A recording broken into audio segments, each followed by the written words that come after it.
ازاي ما نبقاش حزنبل؟ نبطل هبد. اي حد بيعمل حاجه هو مش دارسها، مش بروفيشنال فيها، فهو في الاخر حزنبل.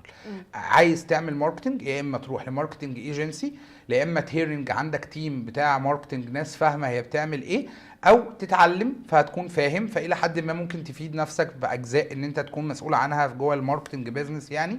او مع الوقت ومع التعليم هتبقى قادر ان انت يعني تمانجمنت الماركتنج بتاعك بنفسك. بس هو ده كل الموضوع. بالظبط. بس احنا ده صعب عندنا، احنا بنحس ان احنا في كده ايه، فينا حته فهلوه كده، اللي هو بالظبط. انا اقدر اعمل اي حاجه. بالظبط. انا ده افهم في كل بقى ده حاجه.